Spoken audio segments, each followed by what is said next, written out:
Joy was a humble housemaid working hard to support her sick mother. But one day, everything changed. Her boss accused her of seducing him, a lie she never saw coming. His wife didn't ask questions. She didn't listen. She simply threw Joy into the streets, with no money, no home, and no one to turn to. But just when it seemed all hope was lost, a mysterious stranger appeared. A billionaire and the son of the president. What happened next will break your heart and inspire you. This is a powerful story of betrayal, courage, integrity, and redemption. Can a broken girl rise from the dust and become something more? Watch to the end and find out how Joy's darkest moment became the doorway to her destiny. The morning sun spilled through the gauzy curtains of the Sani residence like golden syrup, touching everything except Joy woke. She moved through the house like a whisper, present, needed, but never seen. The only sound that followed her was the swish of her faded wrapper and the soft clap of her sandals against the marble floor. At 22, Joy had learned to carry her silence like a badge. Her mother had once told her, "When you are in another person's house, swallow your tears. Let the wall hear them, not your tongue." So she swallowed. Every day the Sunny house was a duplex nestled in a quiet estate in Fest, Logos. The walls were painted cream, the floor spotless, the furniture imported, but the air inside was tense, thin with suspicion and unspoken truths. Joy had worked there for 10 months.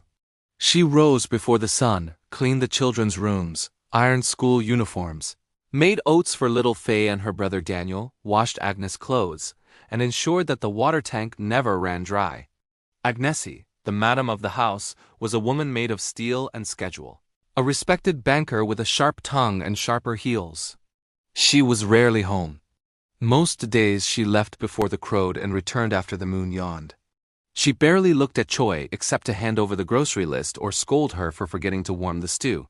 Her husband Faye, however, was always home. Femi claimed he did drop shipping, an online business that allowed him to manage vendors. But Joy noticed he spent more time lounging than working. He'd sit in his upstairs study with his laptop open, a glass of juice in hand, and one eye always drifting to her. At first, Joy had convinced herself it was harmless. Maybe he just noticed she was hard work. Maybe he appreciated how well she cleaned the windows or folded the laundry. But it wasn't appreciation, it was hunger. She felt it, in his lingering glances and the way he found excuses to call her upstairs. "Joy, the air freshener is finished." My charger isn't working." When Agnes was gone, there was one afternoon she would never forget. She had bent slightly to wipe the base of the bookshelf in the hallway. Femi's voice startled her. "You bend like a river, Joy, smooth flowing." She froze. Her sponge dropped from her hand. I said. He repeated, "You're too beautiful to be a maid. You know that, right?" Joy didn't answer. She picked up her sponge and walked away.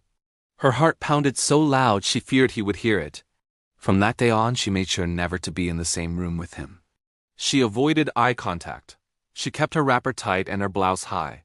But he kept coming closer, closer with his words, his looks, his threats, the most painful part, the way he would switch. When Agnes came home, he'd become cruel and dismissive. "Joy, don't you know how to sweep properly? Joy, your food is tasteless again." In front of his wife, he became a man irritated by her presence, as if her very existence annoyed him. Agnes never noticed, but that was what scared Joy the most.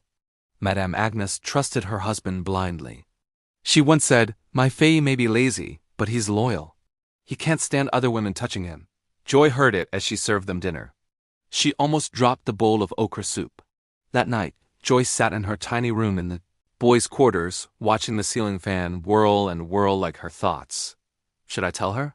Should I risk it?